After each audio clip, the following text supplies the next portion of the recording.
Welcome back. Let's talk making a change. When I started out, I was shooting for fun a lot. And whenever I was shooting for fun, I was genuinely enjoying it. I was going out trying to shoot as much as I can. And if any of you guys remember, I did the 75-day challenge. And right now I'm getting this idea while we're talking about this of doing an entire podcast about that. But in this one, we're talking about shifting from doing your fun projects whenever you're just out there trying to shoot as much as you can to client projects, and then also just shifting your interest. How it's okay to change from wanting to do this to wanting to do that. When I was starting out, I fell in love with street photography. Street photography was fun because it got me outside, got me out with my camera to shoot random things and have something to edit. This was my bread and butter at the very beginning. I would pretty much grab my camera with one lens, walk around the city with my headphones in, and just shoot as much as I could.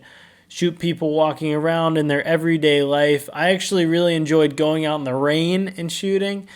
This is something that maybe I'll tap into eventually again as time progresses, but I haven't necessarily had the interest to do it recently as I've been doing more and more stuff with my own personal brand.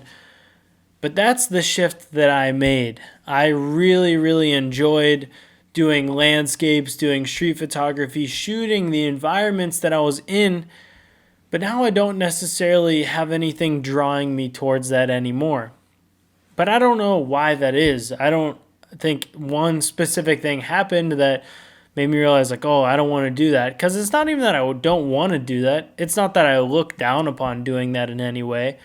It's just not what I'm drawn towards anymore.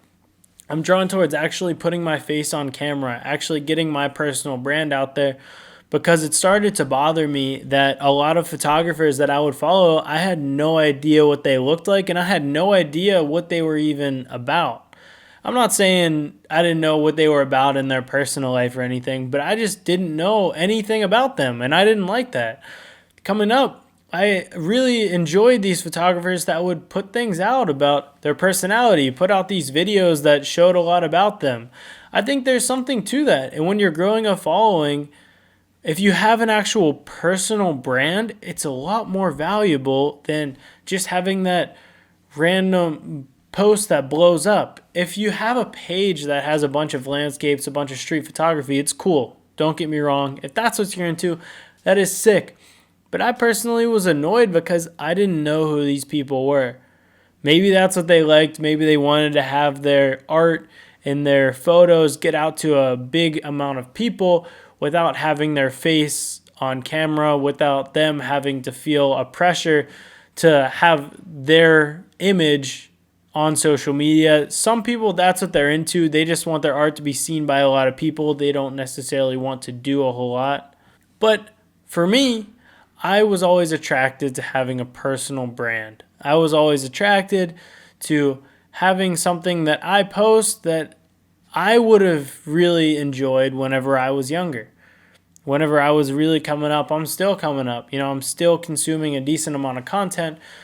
But the people that I really attach to, and like a lot of people do, like a Peter McKinnon or Black with No Cream podcast. If you haven't heard of the Black with No Cream podcast, I'm not sure if they're still releasing episodes. I know they took a pretty long break, but that is what helped me so much in my creative business.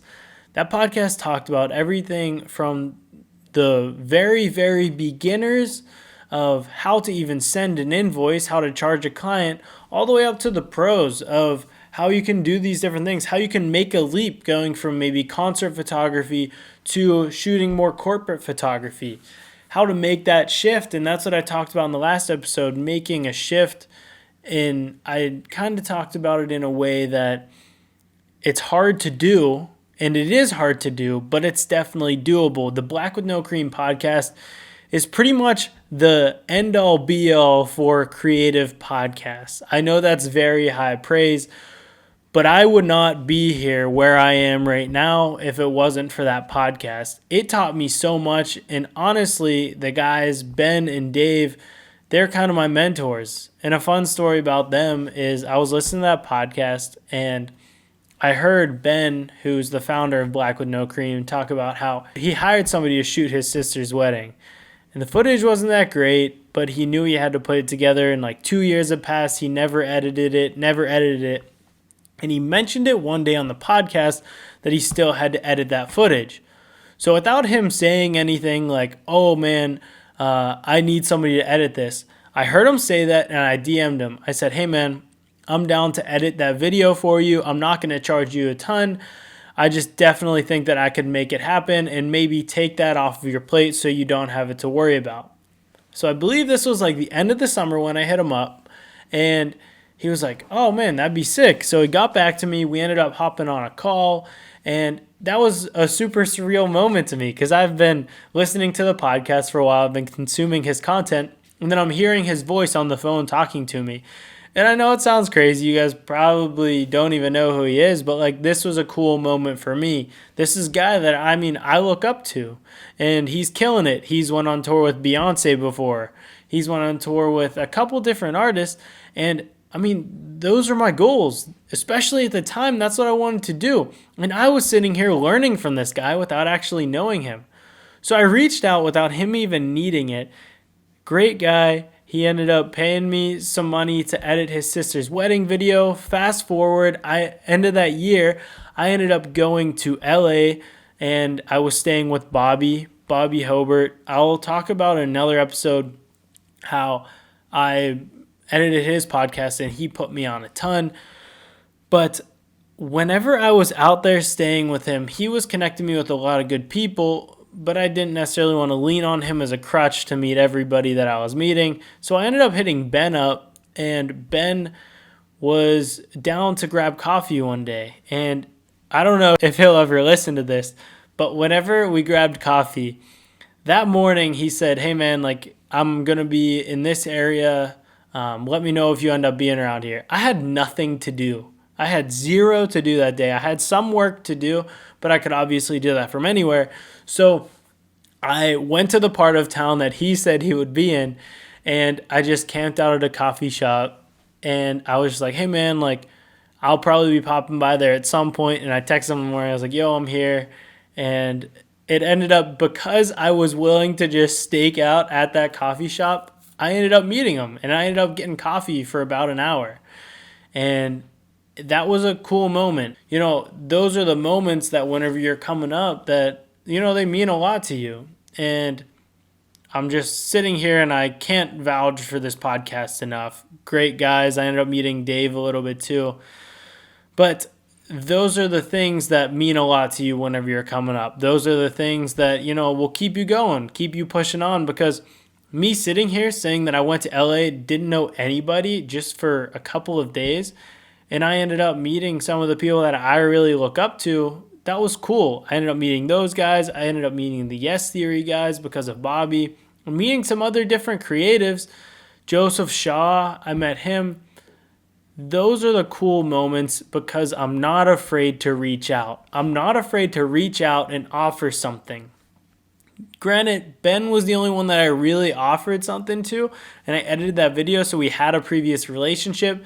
The other ones, I guess, I DM'd them and they saw some of my work, and they also saw who followed me. That's something that I think is very underrated, especially on Instagram.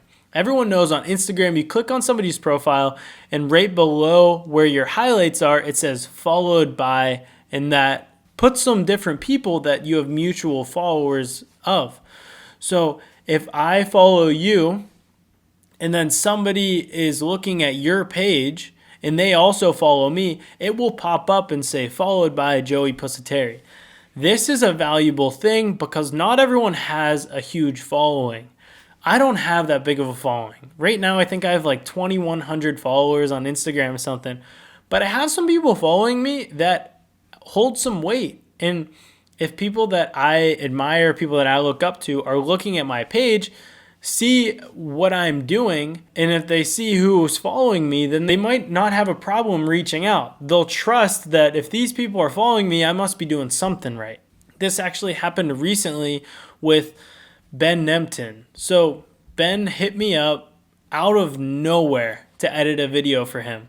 And I was kind of confused. I was like, oh, like absolutely, this is a cool opportunity. I love your stuff. He's a motivational speaker. He's worked a lot with Yes Theory. He actually used to have his own MTV show. And he just hit me up to do an edit for a Zoom call where they gave a guy a new wheelchair, I believe it was. So whatever, we went through with the process, and without any shame, I just went ahead after we hopped on a bunch of calls. I got to know him a little bit. I just said, hey man, I'm just super curious. Why did you hit me up? Out of anyone, you're based in LA. Like, why me? And he said, Bobby recommended me. Bobby lives in LA. Bobby follows me. And then on top of Bobby recommending me, Ben went into his DMs and saw that I reached out in the past. So whenever I was out in LA for that previous trip, I reached out to Ben and I was like, hey man, would love to shoot something. Anything that you need, let's make it happen. I'm here for these 4 days. Let me know a date and a time and I'm there. It ended up he responded and he was like, sorry man, like can't do it. I'm out of town. Something along those lines. But that's the reason he was comfortable reaching out to me in the future. He went into his DMs to DM me after Bobby already gave him the recommendation and saw that I reached out in the past. That is valuable. If you're DMing somebody and then they, for some reason, go and want to DM you and see that they have some DMs from you in the past, that's going to hold value. They see that you have a genuine interest in working with them. That's awesome. And the coolest thing about it was with that job with Ben, I would have shot for him for free in LA. I would not have charged him a dime. I was just trying to meet people. But this edit came along and I did get paid for it. That is where your value is. That is where the value is in those people following your Instagram. So don't necessarily worry about the numbers that you have as you're following on your Instagram. It's hard to grow a following now. Trust me, I've been posting for the past 6 months, damn near every single day, and I haven't really grown much at all. But I have grown with some of my network. I have people following me that hold weight. These people that might not even have a huge following themselves, but they're well respected in the industry. And I would say if you're trying to go more of the lane of getting better work, getting cooler work, you're better off having a smaller amount of valued followers, a smaller amount of people following you that have a great network, that will pull for you. You're better off having that than having 100,000 of those fake followers. There are a bunch of accounts with no profile pictures. So that is how I would say you can utilize your network. You have them following you on Instagram. They never really have to do anything. Yeah, you have them to hit up if you need something. I don't necessarily like to hit people up a lot, but rewinding to where this whole thing started, to where I was talking about shifting, I used to do a lot of street photography and landscapes. My dream job was beautiful destinations. Honestly, if they still hit me up, I would do it without a doubt. It's just one of those things, it's not at the top of my list anymore, but that was my dream, and that would be so amazing to actually work with those guys one day. And I loved shooting the landscape street photography, but I've shifted out of that. Now I enjoy doing this personal content, and that's okay because I see value in different areas now. As I mentioned before, I don't think there's as much value in having a page that doesn't have a face on it. Personal brand, being relatable is huge. It is everything today, and I think that that is much more valuable than having a bunch of photos of Chicago with 50,000 likes. I think whenever your face is on camera, whenever you're putting this content out, that will go and reach much further, much more people, and with more value than you posting your photo of Chicago saying golden hour. That's not going to do anything. Your stupid little caption with your landscape, yeah, it might get a lot of likes, but I don't see the value in it as much. If you look back on my Instagram, you'll see a lot of landscapes. That was my thing. I did it a lot. That's where a lot of people start. And if you're starting out, I think it's a good spot to be. You don't have things to shoot every day. You might not be as confident with the camera, as confident in front of the camera. Go shoot. If that's what gets you out of the house to shoot every day, by all means do it. But that is why I made the shift. That is why I kind of sat here, analyzed what I was doing, what I liked what I was doing, what I liked what other people were doing. And that's why I've shifted more to shooting this stuff. Yeah, it's not as get out there and do things, but I think it's providing more value to me, but more so providing more value to my followers that I appreciate on a daily basis. Thank you for watching. Keep pushing, keep doing you guys. Go out there and shoot today. How about that? I challenge you to go out and shoot. The next episode I think you'll enjoy if you're thinking about going and shooting more, because I have a challenge for you. I have a challenge for you that I did in the past and it helped me a ton. Peace out, guys. I appreciate you. Goodbye.